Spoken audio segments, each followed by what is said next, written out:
fascinating. You say that at one point we thought Venus could be a tropical paradise, but now we know it's our evil twin. Explain. When Michio Kaku stood before an audience and presented declassified photographs taken by the Soviet Union on the surface of Venus, it was more than a moment of scientific disclosure. It was the unveiling of imagery that had been locked away for decades.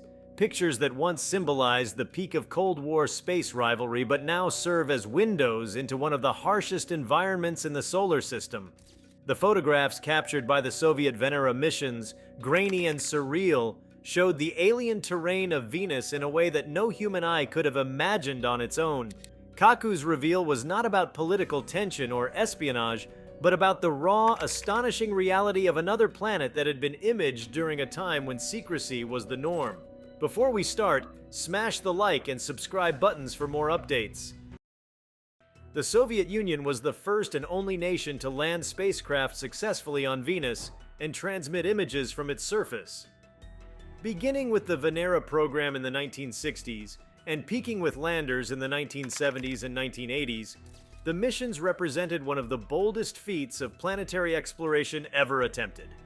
Venus is notoriously hostile, with crushing atmospheric pressure, clouds of sulfuric acid, and surface temperatures hot enough to melt lead. Yet the Venera landers endured just long enough to send back photographic evidence of a rocky, desolate world. These images were carefully controlled during the Soviet era, released in fragments, filtered through propaganda, and often forgotten by the broader public. For Kaku to reintroduce them in a modern setting highlights their enduring scientific and cultural value. The photographs themselves, though limited in number, carried a weight that few planetary images could match. Unlike the crystal-clear panoramas from Mars rovers or the icy portraits of moons taken by modern probes, the Venusian images were distorted, shadowy, and framed by the limitations of mid-20th century technology. Yet within those distortions lay the reality of another world's surface, a cracked, scorched, rock-strewn plain under a yellowish sky. They were not artistic renderings or speculative paintings, but direct visual confirmations of a place once shrouded entirely in mystery. By showing them again, Kaku reminded audiences of just how audacious the Venera program had been, and how extraordinary it is to have actual surface photos of a planet so hostile to human technology. There is also a symbolic power in the release. During the Cold War, space exploration was both a race for prestige and a guarded domain of classified knowledge.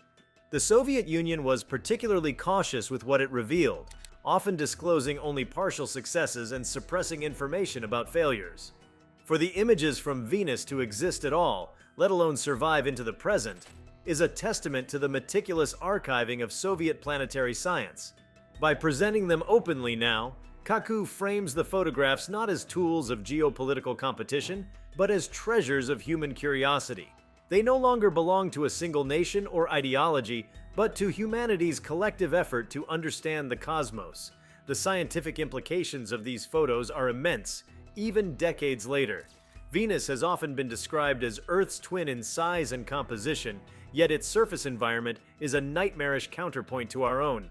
The photos show evidence of volcanic plains and boulders scattered across a terrain shaped by geological violence. These images, when paired with atmospheric data gathered during the same missions, help reinforce the notion that Venus underwent a runaway greenhouse effect, transforming from a potentially habitable world into the oven-like planet we know today. Without visuals, this theory might seem abstract. With them, the surface of Venus is made real, its hostility palpable. Beyond their direct scientific use, the photographs carry psychological weight. To see another planet not as a distant dot of light in the sky, but as a ground-level environment, however alien, bridges the gap between imagination and reality. It brings Venus into a tangible realm, one that humans can picture standing upon, even if survival would be impossible. The rocks, the shadows, the oddly familiar slopes in the distance, all lend an eerie sense of place.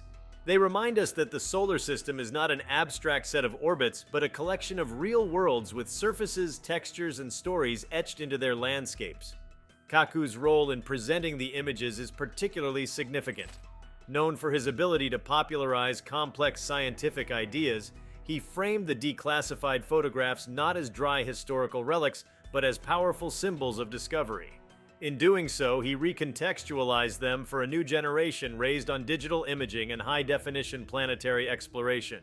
For people accustomed to the crisp panoramas of Mars or the dazzling mosaics from probes like Cassini, the Venus photos might seem primitive at first glance, but Kaku emphasized their importance by reminding us of the conditions under which they were taken. Spacecraft descending into crushing pressure, instruments surviving in 900-degree Fahrenheit heat, and cameras capturing fleeting moments before being destroyed by the environment.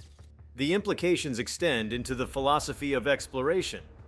The fact that human technology has touched the surface of Venus at all, however briefly, is a profound statement about perseverance in the face of impossible odds. Kaku's reveal underscores the bravery of engineers and scientists who design machines meant to sacrifice themselves for the sake of knowledge. Each photograph is, in a sense, the final heartbeat of a robotic pioneer. These landers were not designed for longevity, but for a brief window of insight. Their demise was certain, their purpose singular, to glimpse what no one had ever seen before. There is also an artistic and cultural dimension to the images. When viewed today, they evoke the aesthetics of a bygone era of exploration. The photographs appear almost surreal, as if torn from the pages of science fiction novels of the mid-20th century. They resonate with the dreams of that age, when humanity believed it was on the verge of exploring every planet in the solar system. The grain, the monochrome tones, and the haunting barrenness all combine to create a visual language that transcends their scientific content. Kaku's sharing of them was not only an act of scientific communication, but of cultural preservation, keeping alive the imagery that defined an epoch of planetary ambition. The reveal also stirs questions about what remains hidden in archives around the world. If these photos can resurface after decades, what other records of planetary exploration might be waiting for rediscovery? The Soviet space program was vast, and many of its documents, films, and datasets remain obscure or poorly disseminated. By presenting the Venus images, Kaku suggests indirectly that our collective history of space exploration is incomplete, that there are treasures yet to be brought into the light. This thought excites both historians and futurists, for it shows how much of our past achievements still have the power to inspire the present. For planetary scientists, these photographs continue to offer data points, however limited. Though modern instruments far surpass the capabilities of the Venera cameras, the fact remains that no other mission since has captured images from the surface of Venus. Every rock in the frame, every slope in the background serves as a rare data point in understanding the geology of Earth's closest planetary neighbor. Even with only a few hours of survival, the Venera landers achieved something unmatched, and the reintroduction of their photos reminds scientists of the gaps in our exploration. The data remains precious, a foundation upon which future missions may build. Kaku's reveal also rekindles the human imagination about Venus itself. Often overshadowed by Mars in popular consciousness, Venus becomes vivid again through these images. They spark questions about what a permanent presence on the planet might look like, or whether floating cities in its upper atmosphere could one day become reality. The harshness of the surface makes colonization impossible with current technology, but the photos encourage speculation. They provide a visceral anchor for such ideas, making them more than abstract engineering concepts. They remind us of the raw environment with which any such endeavor must contend. Another implication lies in the narrative of international cooperation. While the photos originated from a Cold War program steeped in secrecy, their re-emergence today feeds into a broader culture of shared exploration. Space, once divided by geopolitical barriers, is increasingly seen as a common frontier. Kaku's presentation resonates with this shift, showing that even artifacts of a divided past can contribute to a unified vision of the future. The Venus images, once the guarded pride of a superpower, now belong to the collective heritage of humanity. The reveal also plays into the theme of technological evolution. Looking back at the crude cameras and fragile electronics that managed to survive on Venus, one is struck by the contrast with modern miniaturized, robust systems. The fact that those early landers achieved what they did with such limited technology is humbling. It underscores the ingenuity of Soviet engineers and challenges contemporary space programs to match that boldness. The photographs are not just windows into Venus, but mirrors reflecting human capability across generations. In viewing these images through Kaku's presentation, one also senses the fragility of knowledge. If not for careful archiving and eventual declassification, they might have been lost. The idea that our encounters with alien worlds can vanish into obscurity is sobering. It places responsibility on institutions and individuals alike to safeguard the record of exploration. The photographs from Venus are fragile in more ways than one. They are both physical images and fleeting moments in time. Kaku's act of bringing them back into focus is itself a defense against forgetting. On a deeper level, the photographs stir reflection on humanity's place in the universe. To see a landscape that no human being could survive upon, captured by machines sent across millions of miles, is to confront both our limitations and our potential. Venus is simultaneously familiar and utterly alien, a rocky world with surface features not unlike Earth's, yet cloaked in an atmosphere that makes it unlivable. The photos show us a version of a planet that might remind us of our own, had conditions taken a different turn. They serve as cautionary images as much as they are scientific ones, hinting at what can happen when a world succumbs to climate catastrophe. In this sense, the photos have implications beyond planetary science. They tie into broader discussions about Earth's climate, the fragility of habitability, and the fine balance that sustains life. Kaku, known for weaving together science and societal reflection, positioned the photos as more than curiosities. They are reminders of planetary destiny and the razor's edge upon which our own world rests. To see Venus is, in a way, to see a possible mirror of Earth's future if conditions were pushed beyond survivability. The reveal thus becomes a moment of both wonder and warning. The wonder lies in the raw courage of capturing the images at all, in the sheer audacity of sending machines into a planetary inferno. The warning lies in what those images tell us about planetary systems, about the delicate threads that distinguish habitable from hostile. Kaku's presentation bridges both, offering the photographs as symbols of exploration and as silent testimonies of a world transformed. Taken together, the declassified Venus photographs revealed by Michio Kaku represent more than just a set of old images resurfaced. They embody the triumphs of human engineering, the secrecy of a geopolitical era, the fragility of knowledge, and the philosophical depth of confronting an alien world. Each frame is heavy with history, science, and imagination. By showing them once again, Kaku ignited curiosity, pride, and reflection in equal measure. They are not just pictures of rocks on a distant planet. They are artifacts of humanity's relentless drive to look beyond itself, to reach across the void, and to bring back stories from worlds where no human could ever walk. The declassified photographs of Venus presented by Michio Kaku carry a magnitude that stretches far beyond their initial unveiling. To continue exploring their weight, one must dive deeper into the context of the missions that produced them, the specific technological achievements that made their capture possible, and the many subtle implications that ripple outward from their release. Each layer of detail adds to the tapestry of significance surrounding these extraordinary glimpses of a neighboring world.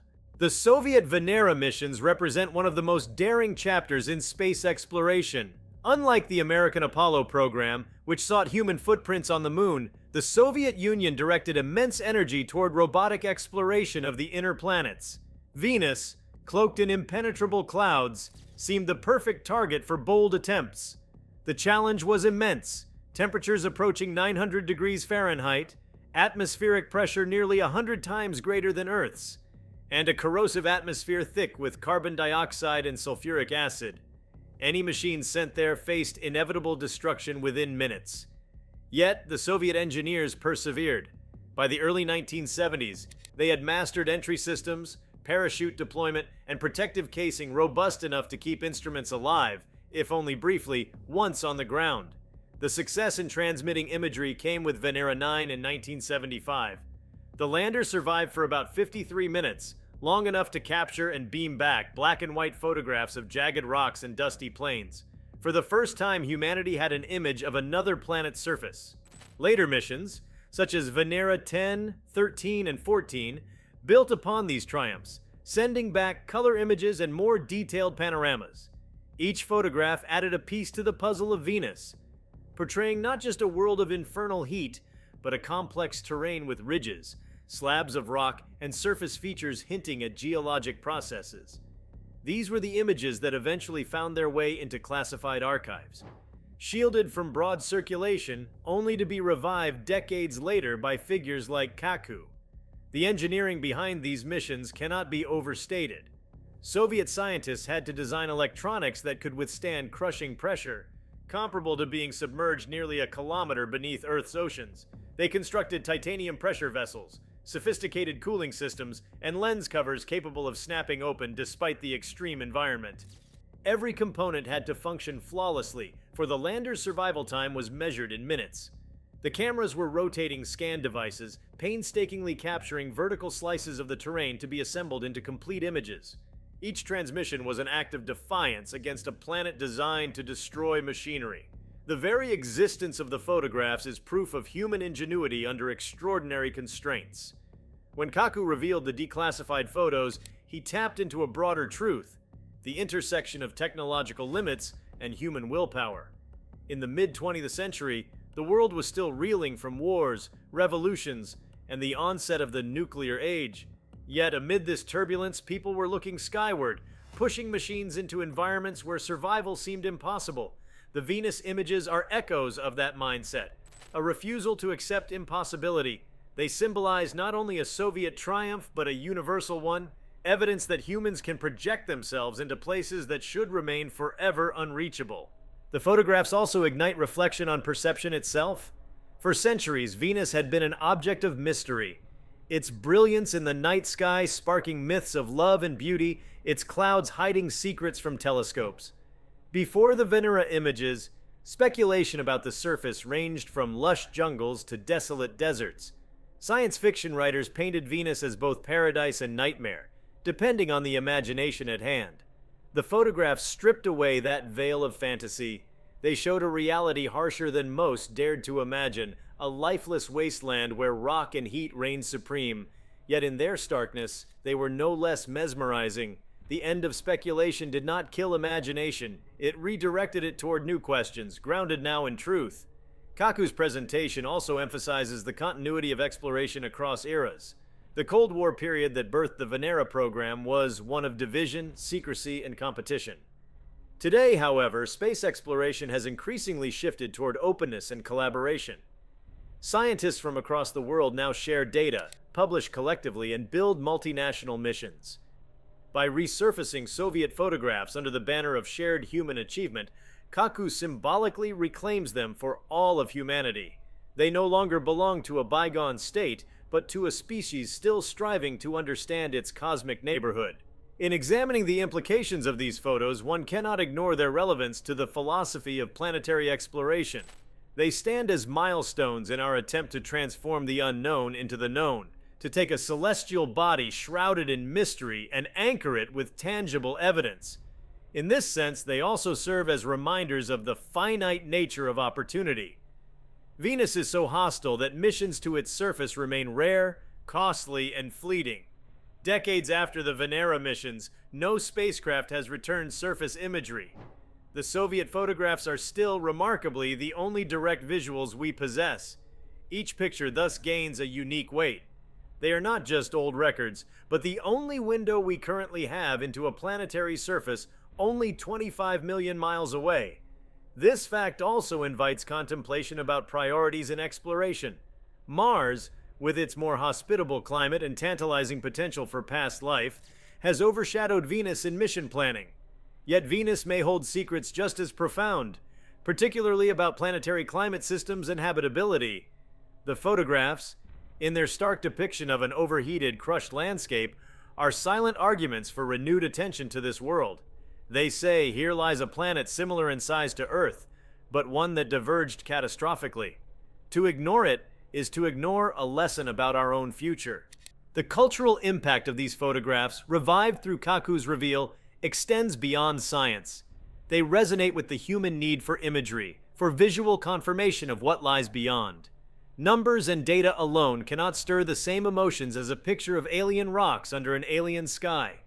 Images root knowledge in experience, even secondhand experience. When viewers see the photos, they do not just think of Venus as an abstract ball of gas and rock. They feel as though they have stood on its surface, if only briefly, through the eyes of the lander. Kaku's act of showing them reawakens this connection, reminding audiences that exploration is not only about knowledge, but about feeling and presence. The photographs also challenge us to reconsider the fragility of technology. Each lander was doomed the moment it touched down. Survival times ranged from under an hour to a little over 2 hours at best. Within that short window, however, they performed their duty, transmitting images across millions of miles. These photos are therefore not just planetary portraits, but epitaphs for machines that gave everything in service of exploration. They capture the poignancy of sacrifice. Human ingenuity poured into a vessel destined for destruction, yet achieving greatness in its final moments. There is an almost spiritual quality to this narrative. The images become relics, artifacts of devotion to knowledge, much like ancient manuscripts or cave paintings. They are preserved testaments to human yearning, fragile but enduring. To see them today, through the lens of Kaku's reveal, is to participate in that lineage of wonder. It is a reminder that science at its core is not merely a process of calculation, but a quest infused with passion and sacrifice. Beyond philosophy and symbolism, the photographs also play a technical role in modeling and simulation. Geologists and climate scientists continue to use them as validation points for theories about Venusian volcanism, surface composition, and erosion. For example, the fractured rocks visible in the images suggest thermal stresses or volcanic activity shaping the terrain. The absence of craters in certain areas implies resurfacing events, perhaps volcanic flows that renewed the surface in relatively recent geological time. Even though the photographs are limited, they anchor broader scientific models, keeping them tethered to reality rather than drifting into speculation. From a psychological perspective, the reveal underscores the importance of narrative in science communication. A dataset alone rarely captivates. A story does. Kaku, as a communicator, frames the images within a story of secrecy, rediscovery, and human triumph. This storytelling dimension is as critical as the scientific content, for it transforms declassified documents into living cultural touchstones. Without narrative, the photographs might remain obscure in scientific archives. With it, they become moments of collective imagination, igniting curiosity in audiences who might otherwise overlook them. Another layer of implication involves the archival process itself. That these photos were once classified and hidden highlights the tension between secrecy and openness in science. Knowledge can be hoarded or shared, controlled or liberated. The reveal decades later suggests that even in an age of secrecy, the truth eventually emerges. It invites reflection on what knowledge today might still be withheld, and what future generations will rediscover. In this way, the photos become not only glimpses of Venus, but also mirrors reflecting our relationship with information and power. The event also sparks speculation about the future of exploration on Venus. New mission proposals such as NASA's Veritas and Da Vinci, or private ventures considering aerial drones in the upper atmosphere, are inspired in part by the legacy of the Venera photographs. They seek to build upon that foundation, to return with modern instruments and longer-lasting technology. Kaku's reveal feeds into this momentum by reminding people of what has already been achieved. It sets the stage for renewed public interest and, potentially, political support for missions that would once again brave Venus's inferno. The reveal also brings attention to the role of memory in shaping scientific culture. Decades-old photographs can feel new when reframed in a contemporary context. They demonstrate that discovery is not always linear but cyclical. Knowledge can be discovered, forgotten, rediscovered, and reinterpreted. The photographs of Venus are not static. They evolve in meaning depending on the time, the presenter, and the audience. Kaku's act of showing them adds another layer to their meaning, one rooted in modern questions about climate change, exploration, and shared human heritage. Even at a more abstract level, the photos challenge our imagination of beauty. Unlike the majestic rings of Saturn or the red deserts of Mars, Venus's surface appears bleak, harsh, almost ugly in its hostility, yet therein lies a different kind of beauty. The beauty of survival, of endurance, of glimpsing the truth regardless of its harshness. To appreciate these photographs is to expand our aesthetic sensibilities, to recognize that alien beauty is not always picturesque, but often severe. In extending reflection on their implications, one might also consider their role in inspiring artists, writers, and thinkers. Images of Venus's surface have appeared in films, books, and artworks, influencing how popular culture envisions hostile alien environments. They shape the vocabulary of science fiction, giving it a grounding in reality. Kaku's reveal revives this artistic inspiration, opening new avenues for creative reimagining of Venus in literature, film, and art. When considering the declassified photographs of Venus that Michio Kaku revealed, one must move even deeper into the story of how such images emerged from an era when technology, politics, and science were interwoven in complex ways. The images are not isolated artifacts.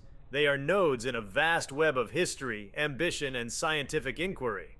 Their significance stretches into multiple realms: engineering, philosophy, planetary science, human culture, and the very way we conceptualize the cosmos. To extend the discussion, it is necessary to peel back the layers that surround these photographs and examine aspects often overlooked. The inner workings of the Venera missions, the interpretive science that followed, the symbolic resonance of the imagery in human thought, and the tantalizing pathways they open for the future. The Soviet Venera program, which produced the photographs revealed by Kaku, is often overshadowed by the American Apollo program or later NASA successes. Yet its daring cannot be overstated. While Apollo astronauts walked on the moon, Soviet engineers were building machines designed to withstand a planetary crucible. Venus, unlike the airless moon, presented an environment that was not only deadly, but actively hostile to machinery. Each lander was destined to die within hours. Designing a craft to work under such conditions was akin to constructing a submarine to survive pressures far deeper than any ocean trench, while also resisting temperatures hotter than molten lead. The engineering marvel lay in balancing protection and weight. Too much shielding, and the craft would never have made the journey. Too little, and it would have failed before completing its mission. Soviet designers developed pressure vessels using titanium alloys, installed cooling systems to delay overheating, and crafted cameras with lens covers that popped open once the lander touched the surface. The timing had to be perfect. The atmosphere was so thick that parachutes had to be carefully calibrated to slow descent without tearing apart. This orchestration of design produced not just functioning landers, but instruments capable of capturing photographs in the most extreme environment visited by human machines at the time. The photographs themselves are often highlighted, but they were only part of a wider scientific package. The Venera landers carried instruments to measure atmospheric composition, soil chemistry, and surface pressure. These measurements revealed the dominance of carbon dioxide in the atmosphere and confirmed the crushing pressure at the surface. They also provided data on trace gases like sulfur dioxide, key to understanding the planet's runaway greenhouse effect. While these numbers were extraordinary, the images gave them context. Seeing jagged rocks under a hazy sky while knowing the atmospheric pressure was nearly 100 times Earth's created a visceral connection between data and environment. Scientists examining the images also noted peculiar details: flat slabs that looked fractured, suggesting processes of thermal stress or volcanic activity, uneven rock textures that hinted at basaltic origins, and areas that appeared smoother, possibly shaped by lava flows. Each photograph became not just a picture, but a geological document, evidence of a living dynamic planet, even if its life was purely geological. Another dimension of the photographs lies in what they imply about Earth itself. Venus is often referred to as Earth's twin because of its similar size and composition. Yet the photographs portray a planet utterly alien, its surface scorched and crushed by conditions that make our world's harshest deserts seem mild. This juxtaposition raises profound questions about planetary evolution. How could two planets so alike in origin become so different in outcome? The images of Venus are in essence cautionary mirrors. They force humanity to contemplate the possibility of climate tipping points and irreversible changes. While Earth and Venus diverged naturally, the photographs sharpen awareness of the delicate balance that sustains life here. Kaku's act of showing these images also situates them within the modern discourse on climate change. The visual reality of Venus as a greenhouse world is far more persuasive than abstract models. To see rocks under an oppressive sky is to confront the consequences of a planetary system pushed to extremes. In this way, the photographs extend beyond planetary science into environmental philosophy. They become arguments for stewardship of Earth, delivered not through words but through alien landscapes. One cannot overlook the psychological weight of encountering another planet visually. The photographs from Venus are uniquely unsettling. Unlike the red deserts of Mars or the icy plains of Europa, the Venusian surface is almost oppressive in its appearance. The grainy textures, the oddly skewed horizons, and the knowledge of unbearable heat and pressure combine to evoke a sense of dread. Yet alongside dread is awe. Awe that machines built on Earth managed to survive there long enough to record such vistas. This duality of fear and admiration deepens the emotional resonance of the images. Culturally, the photographs disrupt centuries of speculation. For much of human history, Venus was imagined as fertile and lush, perhaps a tropical paradise under its clouds. Artists painted it as a world of seas and forests, while writers described alien civilizations hidden from Earth's view. The Venera photographs shattered that myth permanently. They presented a barren, unforgiving surface, redefining Venus in the collective imagination. In doing so, they also reminded humanity of the danger of assuming too much based on appearances. The brightest planet in the night sky turned out to be one of the most hostile. If you liked this video, please give it a like and subscribe to our channel. Also, leave your comments below and tell us, what are your thoughts on Soviet Venus photos Michio Kaku just revealed? We want to hear from you. Thank you for watching, and see you next time.